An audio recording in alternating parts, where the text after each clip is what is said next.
Assalamualaikum warahmatullahi wabarakatuh. Perkenalkan, nama saya Lita Herlianti dari mahasiswa PLP Universitas Siliwangi. Selamat pagi, bagaimana kabarnya? Mudah-mudahan semuanya dalam keadaan baik, selalu diberi kesehatan dan tetap semangat untuk mengikuti pembelajaran. Sebelum memulai kegiatan pembelajaran, alangkah baiknya kita awali kegiatan kali ini dengan ucapan basmalah terlebih dahulu. Bagaimana nih, masih pada semangat gak belajarnya? Walaupun masih di masa pandemi, kita harus tetap semangat untuk mengikuti pembelajaran walaupun dalam bentuk pembelajaran jarak jauh.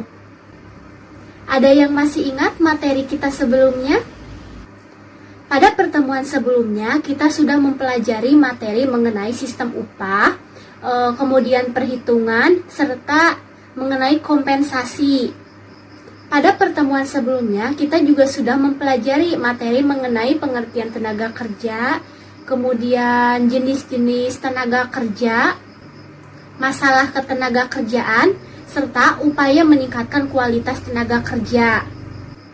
Kalian tentu masih ingat kan, salah satu masalah yang dihadapi oleh negara berkembang adalah salah satunya masalah kemiskinan.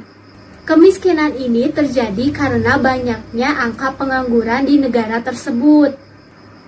Nah, pada pertemuan kali ini kita akan mempelajari materi mengenai pengangguran.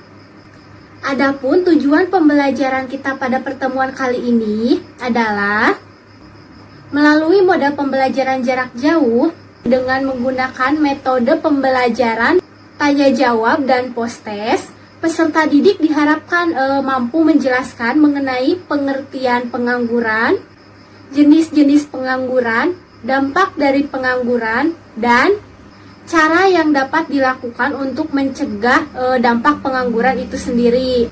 Melalui kajian literatur dengan lengkap dan teliti, sehingga bisa menumbuhkan sikap jujur, disiplin, dan tanggung jawab. Untuk materi yang akan kita bahas pada pertemuan kali ini ada 4 poin. Yang pertama, pengertian pengangguran. Kedua, ada jenis-jenis pengangguran. Ketiga, dampak dari pengangguran. Dan yang terakhir, cara mengatasi dampak pengangguran. Sebelumnya, ada yang tahu pengangguran itu apa? Pengertian pengangguran itu sendiri adalah orang atau angkatan kerja yang tidak mempunyai pekerjaan, sedang mencari pekerjaan, atau sedang mempersiapkan diri untuk membuat suatu usaha. Pengangguran sendiri terjadi karena peningkatan jumlah angkatan kerja tidak diimbangi dengan peningkatan kesempatan bekerja, atau lowongan pekerjaan yang tersedia tidak mampu mengimbangi jumlah angkatan kerja, sehingga angkatan kerja yang tidak mempunyai kesempatan kerja akan menganggur. Selanjutnya, jenis-jenis pengangguran. Jenis-jenis pengangguran ini dibagi menjadi 2. Nah, yang pertama, berdasarkan faktor penyebab terjadinya, dan yang kedua, berdasarkan lama waktu kerja. Untuk jenis tenaga kerja berdasarkan faktor penyebab terjadinya itu ada 4. Yang pertama, pengangguran konjungtur atau siklis. Yang kedua, pengangguran struktural. Yang ketiga, pengangguran friksional. Dan yang terakhir ada pengangguran musiman. Pengangguran konjungtur atau siklis adalah pengangguran yang berkaitan dengan turunnya kegiatan perekonomian di suatu negara. Pada masa ini, kegiatan ekonomi mengalami kemunduran, sehingga daya beli masyarakat akan menurun. Oleh karena itu, kapasitas produk dikurangi atau bahkan produksi dihentikan, sehingga akan mengakibatkan sebagian buruh diberhentikan. Di pihak lain, pertambahan penduduk akan tetap berlangsung, sehingga akan menciptakan angkatan kerja yang baru. Nah, dengan demikian akan banyak tenaga kerja yang tidak memperoleh kesempatan kerja, sehingga pengangguran siklis ini akan meningkat karena 2 faktor berikut. Nah, yang pertama, jumlah orang yang kehilangan pekerjaan akan terus meningkat, dan yang kedua, dibutuhkannya waktu yang lebih lama untuk mendapatkan lagi pekerjaan. Selanjutnya ada pengangguran struktural. Pengangguran ini terjadi karena perubahan struktur atau perubahan komposisi perekonomian. Perubahan struktur tersebut memerlukan keterampilan baru agar dapat menyesuaikan dengan keadaan yang baru. Contohnya, adanya peralihan perekonomian dari sektor pertanian ke sektor industri. Dengan peralihan tersebut, maka para tenaga kerja perlu melakukan penyesuaian, yaitu dengan memberikan pendidikan atau pelatihan mengenai tugas dan pekerjaannya pada sektor industri ini. Pengangguran struktural ini juga dapat terjadi karena penggunaan alat yang semakin canggih. Banyaknya aktivitas yang pada awalnya dikerjakan oleh banyak tenaga kerja, namun dengan adanya peralatan yang canggih ini akan menggeserkan tenaga kerja tersebut karena dianggap penggunaan mesin ini akan lebih efektif untuk menghasilkan barang daripada tenaga kerja manusia. Yang ketiga ada pengangguran friksional. Nah, pengangguran ini adalah pengangguran yang terjadi karena kesulitan temporer dalam mempertemukan pemberi kerja dengan pelamar kerja. Kesulitan-kesulitan yang dihadapi diantaranya waktu yang diperlukan dalam proses pelamaran dan seleksi oleh pemberi kerja. Umumnya, pemberi kerja selalu mengharapkan kualitas yang tinggi dari calon tenaga kerjanya, sehingga mereka akan membutuhkan waktu yang cukup lama untuk menentukan pilihan yang cocok untuk di perusahaan mereka. Di sisi lain, pelamar juga biasanya menginginkan pekerjaan yang dapat memberikan fasilitas yang terbaik, sehingga pelamar ini juga membutuhkan waktu untuk membuat keputusan. Selain itu, kesulitan yang dihadapi pada pengangguran friksional ini adalah faktor jarak dan kurangnya informasi. Pelamar tidak mengetahui di mana ada lowongan dan pengusaha juga tidak mengetahui di mana tersedianya tenaga kerja. Secara umum, pengangguran friksional ini tidak dapat dihindari. Namun, waktu pengangguran ini dapat dipersingkat dengan penyediaan informasi kerja yang lengkap. Pengangguran friksional terdapat pada perekonomian yang mencapai tingkat penggunaan tenaga kerja penuh. Perekonomian dianggap mencapai tingkat penggunaan tenaga kerja penuh apabila penganggur tidak melebihi 4%. Dan yang terakhir ada pengangguran musiman. Pengangguran musiman adalah pengangguran yang terjadi karena pergantian musim. Ada waktu yang tak terpakai karena tidak ada pekerjaan dari musim satu ke musim yang lain.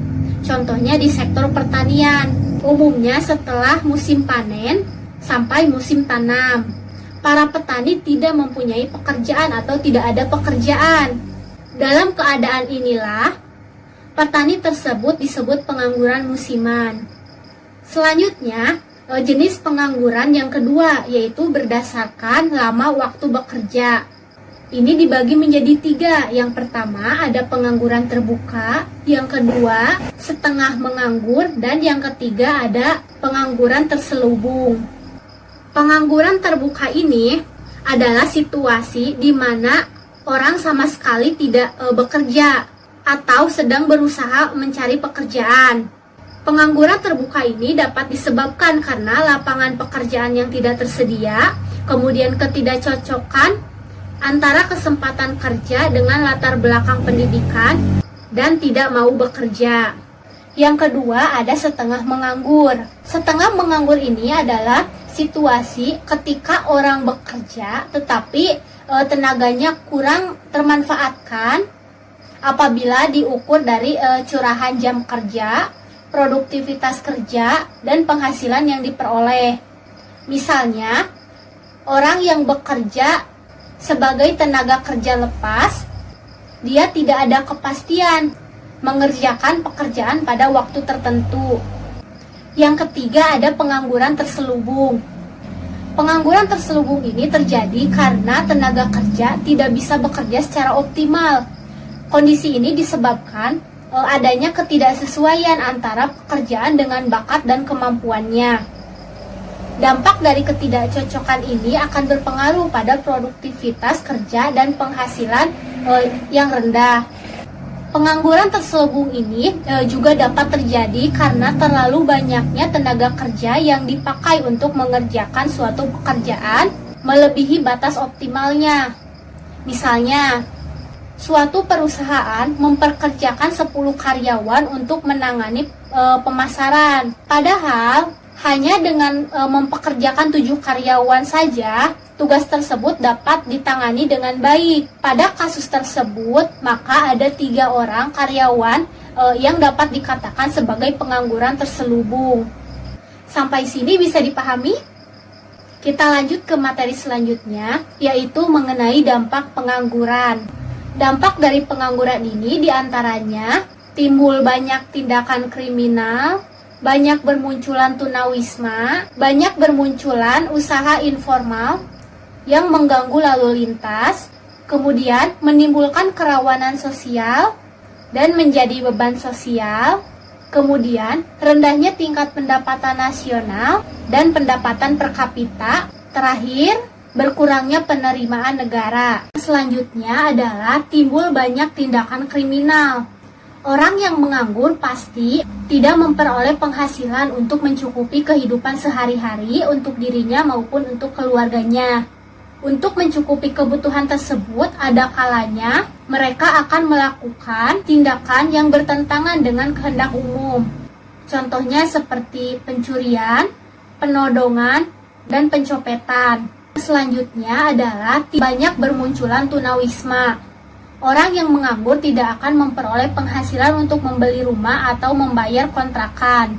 Hal ini akan menyebabkan banyak bermunculan tunawisma yang mendirikan gubuk-gubuk di sepanjang rel kereta api atau sepanjang pinggir sungai maupun di kolong-kolong jembatan.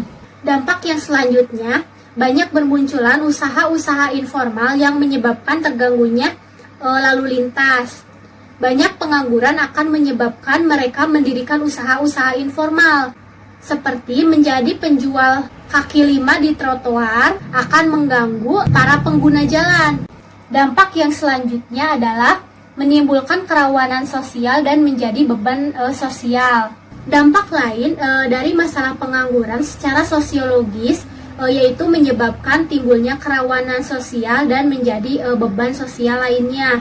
Contohnya, penduduk yang tinggal di daerah pesisir pantai dan pedesaan akan membuka lahan-lahan baru secara garang dengan menebas pohon dan semak-semak untuk mencari sumber-sumber penghidupan yang lain secara kriminal. Dampak selanjutnya adalah rendahnya pendapatan nasional dan pendapatan per kapita. Upah merupakan salah satu komponen dalam perhitungan pendapatan nasional. Apabila tingkat pengangguran semakin tinggi, maka nilai komponen upah akan semakin kecil. Dengan demikian, nilai pendapatan nasional juga akan menurun. Selain itu, pendapatan per kapita adalah pendapatan nasional yang dibagi dengan jumlah penduduk. Akibat pengangguran akan menurunkan nilai pendapatan per kapita itu sendiri. Dan yang terakhir, berkurangnya penerimaan negara. Salah satu sumber dari penerimaan negara adalah pajak, khususnya untuk pajak penghasilan. Pajak penghasilan ini diwajibkan bagi orang-orang yang memiliki pekerjaan atau memiliki penghasilan. Apabila tingkat pengangguran ini semakin meningkat, maka jumlah orang yang membayar pajak penghasilan ini akan semakin berkurang. Akibatnya, penerimaan negara juga akan ikut berkurang. Cara yang pertama yaitu kebijakan kontrol populasi. Pada pembahasan sebelumnya, kita telah mengetahui jika pengangguran disebabkan karena kesempatan kerja yang tersedia tidak sebanding dengan banyaknya penawaran tenaga kerja. Banyaknya penawaran tenaga kerja ini disebabkan karena pertumbuhan penduduk yang tinggi. Pertambahan penduduk yang tinggi ini dapat diatasi yaitu dengan melaksanakan program-program keluarga berencana. Yang kedua, kebijakan mengurangi migrasi dari desa ke kota. Jumlah pengangguran yang ada di perkotaan jauh lebih besar daripada di daerah pedesaan. Hal ini disebabkan karena tingginya migrasi penduduk dari desa ke kota. Nah, untuk mengurangi hal ini dapat dilakukan dengan membangun daerah pedesaan. Pembangunan di daerah pedesaan dapat dilakukan dengan mengganti teknologi dalam pertanian, mengarahkan pembangunan pabrik, dan menyediakan sarana dan prasarana yang dibutuhkan oleh penduduk desa seperti sekolah dan rumah sakit. Cara yang selanjutnya adalah penggunaan teknologi yang tepat. Salah satu upaya untuk mengurangi pengangguran adalah dengan menggunakan teknologi yang tepat. Penggunaan teknologi yang tepat ini yaitu dengan menghasilkan teknologi yang padat karya. Dan cara yang terakhir adalah mengurangi penyimpangan harga faktor produksi. Untuk mengurangi pengangguran dan meningkatkan kesempatan kerja dapat dilakukan dengan pengurangan penyimpangan harga faktor produksi tenaga kerja dan barang modal. Nah, pengurangan penyimpangan ini dapat dilakukan melalui beberapa hal, diantaranya yang pertama, melakukan pembatasan upah di sektor formal. Kedua, mendorong industri kecil yang lebih banyak membutuhkan tenaga kerja dibandingkan dengan industri besar. Yang ketiga, menurunkan subsidi barang modal. Dengan menurunnya subsidi barang modal akan menyebabkan para pengusaha mengurangi investasi barang modal sehingga permintaan tenaga kerja akan meningkat. Yang keempat, memperbaiki peraturan yang membahas tentang pelarangan PHK dan aturan tentang pensiun dini. Yang kelima, peningkatan pemanfaatan barang modal. Peningkatan pemanfaatan barang modal ini dapat dilakukan dengan sistem kerja shift. Sistem kerja shift ini membutuhkan banyak tenaga kerja yang lebih besar. Nah, selain keempat cara yang telah dibahas tadi, pengangguran juga dapat diatasi dengan menumbuhkan jiwa kewirausahaan. Dengan tumbuhnya jiwa kewirausahaan, maka akan mendorong seseorang untuk menciptakan lapangan kerja untuk dirinya sendiri maupun untuk orang lain. Nah, sampai sini materi pembelajaran kita pada pertemuan kali ini. Kesimpulannya, pengangguran terjadi karena peningkatan jumlah angkatan kerja tidak diimbangi dengan peningkatan kesempatan bekerja, sehingga tidak semua angkatan kerja memperoleh kesempatan bekerja. Pengangguran ini mengakibatkan banyak dampak. Di antaranya tadi ada timbulnya kriminal, terus maraknya tunawisma, dan kerawanan sosial lainnya. Namun dampak tersebut dapat diatasi, yaitu dengan mengurangi jumlah populasi, mengurangi tingkat migrasi, dan menanamkan jiwa kewirausahaan. Untuk pembelajaran kali ini dicukupkan saja, dan untuk materi yang akan kita bahas pada pertemuan berikutnya yaitu mengenai indeks harga dan inflasi. Kita akhiri pembelajaran pada hari ini. Terima kasih atas perhatiannya dan mohon maaf apabila banyak kesalahan. Wassalamualaikum warahmatullahi wabarakatuh.